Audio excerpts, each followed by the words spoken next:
Sekarang kita akan belajar cara membuat tabel distribusi frekuensi. Kita lihat kembali contohnya seperti berikut ini. Berarti di sini kita harus mencari berapa banyak kelas yang akan dibuat, dan nanti kita harus menentukan berapa panjang dari kelas interval.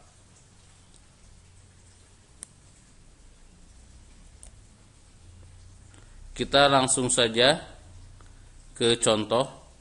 Kita punya data seperti ini. Buatlah tabel distribusi frekuensi dari data berikut ini. Langkah pertama, tentukan dahulu rentang. Rentang adalah data terbesar dikurangi data terkecil. Di sini kita perlu menentukan data yang terbesar dan data yang terkecil. Kalau datanya sedikit mudah, tinggal dicari langsung bisa ketemu. Tetapi kalau datanya banyak, kita bisa pergunakan cara seperti ini. Anda boleh perhatikan per kolom, boleh juga Anda perhatikan per baris. Misalkan kita sekarang akan perhatikan per kolom. Lihat, di kolom pertama terkecil adalah 65, terbesar adalah 95. Boleh kita tulis.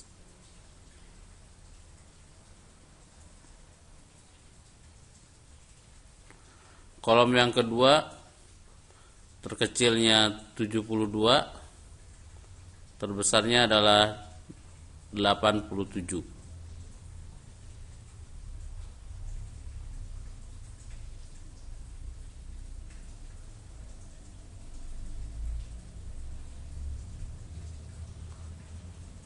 Kolom ketiga juga sama, perhatikan data terkecil dan data terbesar.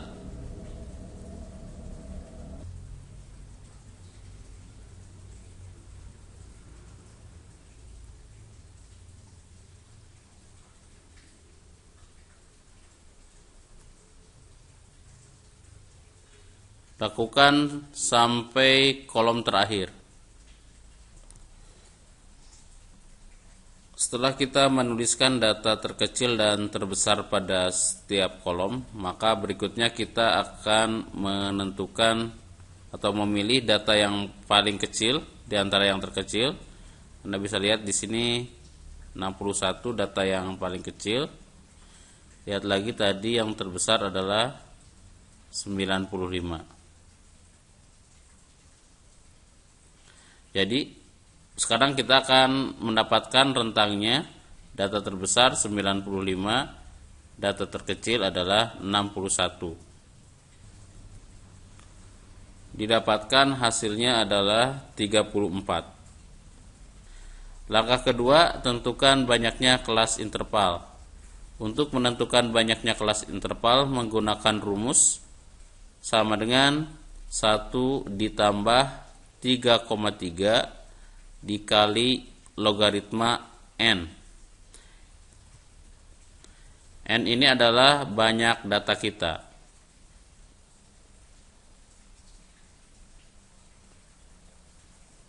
Kita hitung data kita ada berapa? 1, 2, 3, 4, 5, 6, 7, 8, 9, 10. 1, 2, 3, 4. 10 kali 4, 40. Maka banyaknya kelas 1 ditambah 3,3 dikali log 40. Anda cari log 40 dengan menggunakan kalkulator atau boleh menggunakan tabel logaritma. Didapatkan log 40 adalah 1,6021. Setelah itu selesaikan dulu bagian perkalian. 3,3 dikali 1,6021 dapat 5,2868. Setelah itu tambahkan dengan 1, maka didapatkan 6,2868. Di sini kita bisa mendapatkan banyak kelasnya 6,2868. Artinya kita boleh menentukan banyak kelasnya itu boleh sebanyak 6. Kelasnya boleh 6. Boleh juga 6 lebih, lebihnya ke 7. Boleh kita menentukan banyak kelasnya 7 kelas interval. Ya, jadi boleh kalau 6 lebih 6 koma berarti boleh diambil yang 6 kelas. Berarti nanti kita sediakan 6 kelas. 1, 2, 3, 4, 5, 6.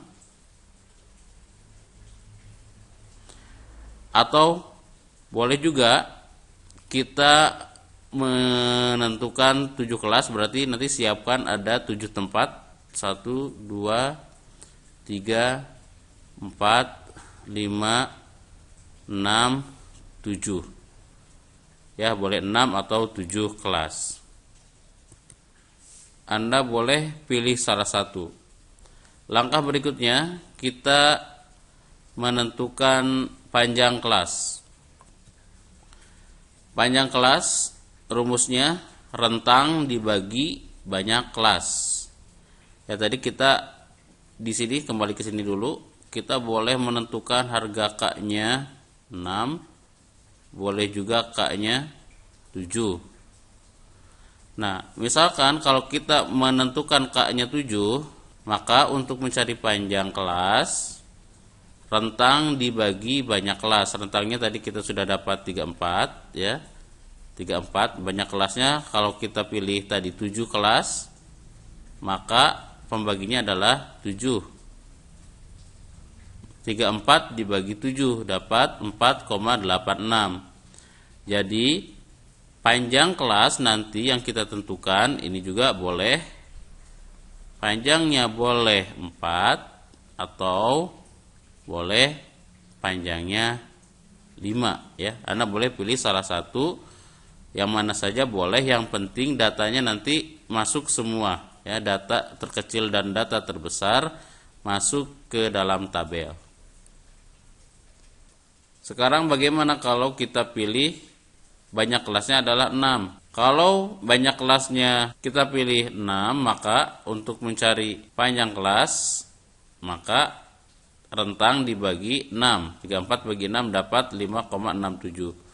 Maka di sini panjang kelasnya boleh 5, boleh juga 6. Baik, sekarang kita akan coba untuk menggunakan yang banyak kelasnya adalah 7. Panjang kelasnya kita pakai P-nya 5. Oke, kita sediakan ada 7 kelas interval dan panjangnya adalah 5. Nah, bagaimana kita memasukkan data? Nah, untuk memasukkan data kita boleh mulai dari data terkecil. Ya, boleh data terkecil, tadi data terkecil kita 61, ya. Kita boleh mulai dari data terkecil dari 61 atau boleh lebih kecil dari data terkecil. Jadi boleh mulai dari lebih kecil dari data terkecil, boleh dari 60, boleh dari 59, boleh dari 58. Yang penting nanti semua data kita, data terkecil dan data terbesar masuk ke dalam tabel. Tapi ada catatan, jika Anda ingin memulai dari data yang lebih kecil dari data terkecil, itu tidak boleh melebihi banyaknya panjang dari kelas kita. Ya, jadi kalau kita punya P-nya 5, ini mundurnya jangan terlalu banyak, jangan 6, jangan 7, jangan 10, maksimal mundurnya 5, ya. Baik, sekarang kita coba, misalkan kita ingin mulai dari data yang lebih kecil dari data terkecil. Misalkan kita mulai dari 59. Berarti kalau mulai dari 59, panjangnya 5, maka 59, 60, 61, 62, 63 ya. Jadi sampai 63. Lanjutkan lagi 64. Oke, kenapa ya? Ini skalanya kok satu-satu ya? 63 enggak 65, kenapa enggak 22, kenapa enggak 33? Dari 63 kok 64. Nah, Anda bisa perhatikan saja dari data. Dari data ini, data yang paling berdekatan apakah satu-satu atau dua-dua. Nah, Anda bisa perhatikan, nah di sini ada 90, datanya langsung ke 91. Oh, berarti ini loncatan datanya adalah 11. Berarti nanti dari 63 tambah 1 64. 64 sampai 68. Lanjut lagi 69 sampai 73. Lanjut lagi 74 sampai 78, lanjutkan lagi 79 sampai 83, kemudian 84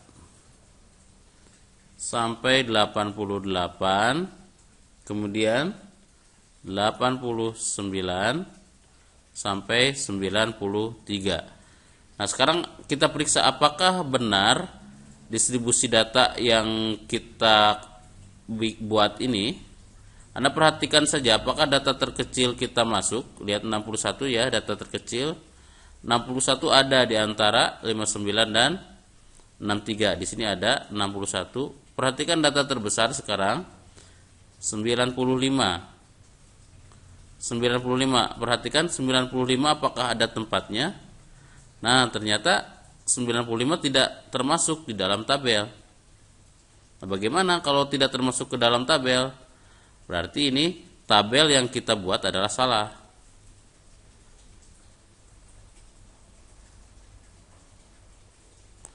Dan kita harus membuat atau memperbaiki tabel ini misalkan dengan memulai dari data yang lebih dekat ke data terkecil atau dimulai dari data terkecil saja, boleh. Atau Anda bisa menentukan atau merubah panjangnya, misalkan panjang tadi kan panjangnya kita pakai 5, ini kan bisa juga 4 ya. Boleh ganti dengan 4. Oke, kita coba sekarang kita menggunakan data terkecil ya, 61. Baik, sekarang kalau kita mulai dari 61 ini, dari data terkecil 61 berarti sampai 61, 62, 63, 64, 65 berarti sampai 65. Lanjutkan 66 sampai 70, terus 71 sampai 75, kemudian 76 sampai 80, 81 sampai 85, 86 sampai 90, 91 sampai 95. Perhatikan data terkecil kita ada ya, masuk ke kelas interval pertama. Data terbesar kita 95, masuk juga ternyata. Maka ini sudah benar untuk distribusi datanya. Anda boleh coba juga misalkan untuk banyak kelas yang lain. Misalkan saya mau pakai kelasnya yang 6. Ya, kelasnya 6. Kalau kelasnya 6 tadi kita bisa hitung-hitung ya.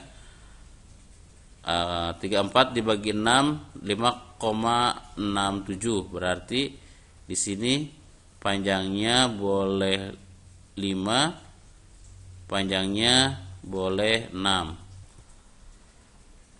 Kemudian kita pilih P-nya 5. Oke, kita coba kotret ya. Sekarang K-nya 6, 1 2 3 4 5 6 dengan P 5. Terus kita mulai dari data terkecil, misalkan 61 berarti sampai 61, 62, 63, 64, 65 ya, sampai 65. Kemudian lanjut 66 sampai 70, 71 sampai 75, kemudian 76 sampai 80, 81 sampai 85, 86 sampai 90. Nah, Anda perhatikan data terkecilnya masuk, tapi ternyata data terbesar tidak masuk. Maka walaupun kita menentukan kelas dan panjangnya sesuai dengan perumusan, bisa jadi data kita tidak masuk. Jadi bagaimana solusinya jika menggunakan rumus juga ternyata masih salah tabelnya? Nah, kalau data kita tidak masuk, kita masih bisa mengusahakan dengan perhitungan atau dengan hasil hitungan yang lain. Misalkan tadi kita belum coba jika P-nya 6 ya. Kalau dengan P-nya 6 ternyata masih ada data yang belum masuk juga, nanti kita bisa coba ganti sekarang kelasnya ya. Kalau kita ganti kelas, kemungkinan kan kita bisa memiliki ada 2 panjang. Nah, Anda boleh pilih yang mana juga, boleh diatur-atur datanya. Yang penting data kita bisa masuk semuanya dari data terkecil sampai data terbesar sesuai dengan perumusan ya. Baik, sekarang kita akan merekap frekuensi ya. Kita menggunakan tadi yang banyak kelasnya 7, panjangnya 5, dimulai dari data terkecil. Kita akan mencari berapa banyak frekuensinya. Untuk mempermudah perhitungan frekuensi, kita hitung dulu talinya atau tabulasi datanya ya. Kita lakukan tabulasi data. Oke, caranya Anda perhatikan satu persatu dengan teliti. Misalkan kita lihat per baris dan atau per kolom. Dari 61 sampai 65 ada berapa data? Perhatikan di sini. Ini ada 1, 2,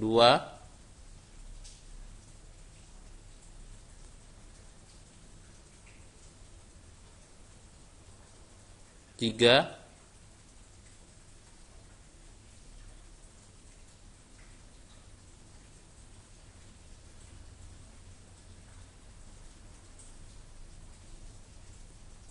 4. Kemudian kita tuliskan pada bagian frekuensi, kita tuliskan 4. Lakukan hal yang sama pada data berikutnya. Jangan lupa untuk mencoret. Kalau kita tidak coret, bisa jadi nanti kita bisa menghitungnya kembali.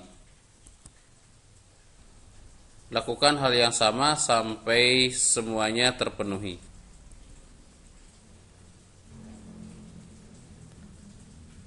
Setelah Anda beres merekapnya, kemudian berikutnya jumlahkan kembali jumlah frekuensinya. Totalkan semuanya. Di sini didapatkan totalnya adalah 40.